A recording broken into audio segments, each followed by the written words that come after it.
వచ్చిన తర్వాత ఇష్యూ జరుగుతున్నా కానీ ఎందుకని రియాక్ట్ అవ్వట్లేదు?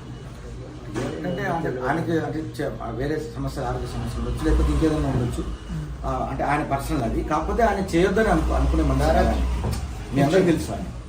కాకపోతే నేను ఆల్రెడీ నేను చేస్తూ ఉన్నాను కదా, రన్నింగ్లో ఉంది కదా, ఉంది కాబట్టి ఆయన మామూలుగా వెనక ఎప్పుడు కూడా వెనకాల ఉంటారు. అది అంటే మీరు కానీ శివాజీ గారు కానీ ఫోన్ చేసి మాట్లాడుకోవడం జరిగింది ఇష్యూ గురించి? అంటే అన్నగారితో ఇంకా నేను మాట్లాడలేదు. ఇంకా నాకు ఇదే అంటే ఈ బిజీలోనే ఉండిపోయాను నేను 48 గంటలు. ప్రధానంగా ఈ యొక్క సక్సెస్ కి అంటే కర్త కర్మ క్రియ మా బోలే.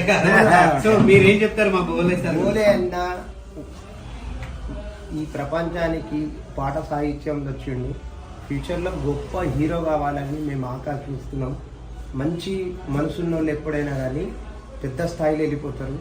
ఆయనకు కట్ట తెలుసు, కొట్టడం తెలుసు, అన్నీ తెలుసు. గ్రామీణ నేపథ్యంలో ఉన్నాడు, అన్నీ తెలుసుకొని వచ్చిండు. కాబట్టి ఎంత పైకి వెళ్ళినా ఒదిగి ఉండే బోలే అన్న ఇంకా ఉన్నత శిఖరాలు వెళ్ళాలి. రియల్ హీరో ఈరోజు ప్రపంచానికి మొత్తం రియల్ హీరో అని అర్థమైంది.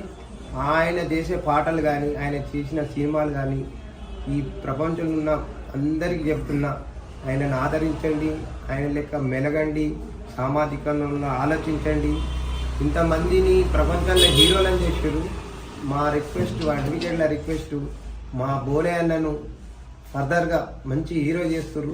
మా అందరికీ థ్యాంక్ యూ, ప్రత్యేక ధన్యవాదాలు. ముఖ్యంగా మా సోషల్ మీడియా సోదరులకు ఇంతగానం వచ్చి ఇచ్చేసి ఇంత టైం కేటాయించి ఇచ్చేసిన మా సోషల్ మీడియా సోదరులకు ప్రత్యేక ధన్యవాదాలు తెలియజేస్తూ, మా రిక్వెస్ట్ ఏంటంటే తెలంగాణ ఉన్న సోషల్ మీడియా సోదరులందరికీ మా తరఫు నుండి, మా బ్రదర్ లక్ష్మణ్ తరఫు నుండి, మా ఆఫీస్ అందరికీ తెలుసు, లీగల్ అడ్వైజ్ వాళ్ళ కుటుంబ సభ్యులకు కానీ వాళ్ళకు కానీ వాళ్ళకి టెక్నికల్ సమస్యలు ఏమొచ్చినా కానీ ఫ్రీగా ఈరోజు